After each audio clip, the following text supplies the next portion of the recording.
حضرت ابو سعید رضی اللہ عنہ فرماتے ہیں کہ ایک مرتبہ رسول اللہ صلی اللہ علیہ وسلم نماز کے لیے تشریف لائے تو آپ صلی اللہ علیہ وسلم نے دیکھا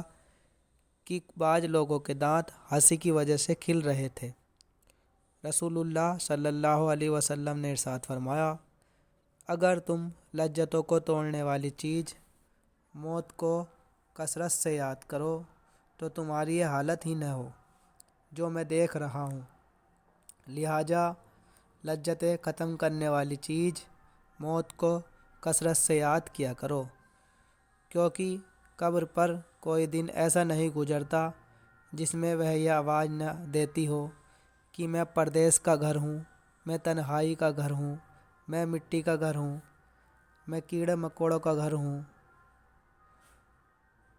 جب مومن بندہ دفن کیا جاتا ہے تو قبر اس سے کہتی ہے، تمہارا آنا مبارک ہو، بہت اچھا کیا جو تم آ گئے۔ جتنے لوگ میری پیٹھ پر چلتے تھے مجھے تم ان سب میں زیادہ پسند تھے۔ آج جب تم میرے سپرد کیے گئے ہو اور میرے پاس آئے ہو تو میرے بہترین سلوک کو دیکھو گے۔ اس کے بعد قبر جہاں تک مردے کی نظر پہنچے وہاں تک کشادہ ہو جاتی ہے، یعنی کہ چوڑی ہو جاتی ہے، اور اس کے لیے ایک دروازہ جنت کی طرف سے کھول دیا جاتا ہے، اور جب کوئی گنہگار یا کافر قبر میں رکھا جاتا ہے تو قبر کہتی ہے، تیرا آنا نامبارک ہے، بہت برا کیا جو تو آیا۔ جتنے لوگ میری پیٹھ پر چلتے تھے مجھے ان سب میں تو ہی برا لگتا تھا اور تجھی سے زیادہ نفرت تھی۔ آج جب تو میرے حوالے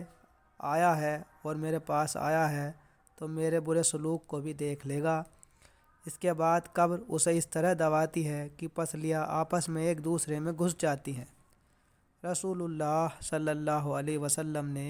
ایک ہاتھ کی انگلیاں دوسرے ہاتھ میں ڈال کر بتایا کہ اس طرح ایک جانب کی پسلیاں دوسری جانب میں گھس جاتی ہیں، اور اللہ تعالیٰ اس پر 70 اژدہے ایسے مسلط کر دیتے ہیں کہ اگر ان میں سے ایک بھی زمین پر پھکار مارے تو اس کے زہریلے اثر سے قیامت تک زمین پر گھاس اگنا بند ہو جائے اور زمین بالکل ہی بنجر ہو جائے اور بالکل بیکار ہو جائے۔ وہ اس کو قیامت تک کاٹتے اور ڈستے رہیں گے، وہ کاٹتے رہیں گے، ڈستے رہیں گے۔ نبی کریم صلی اللہ علیہ وسلم نے ارشاد فرمایا، قبر جنت کا ایک باغ ہے یا جہنم کا ایک گھڑا ہے، اس لیے قبر کی تیاری کر لینی چاہیے اور قبر کے عذاب سے بچنے کی بھی تیاری کر لینی چاہیے۔ اس سے ثابت ہوتا ہے کہ ہر ایک مسلمان کو ایک نہ ایک دن قبر میں جانا ہے، اس لیے دنیا میں رہتے ہوئے اس کو قبر کی تیاری کر لینی چاہیے اور اچھے اعمال کرنے چاہیے، جس سے مرنے کے بعد قبر کے اندر عذاب سے بچ سکے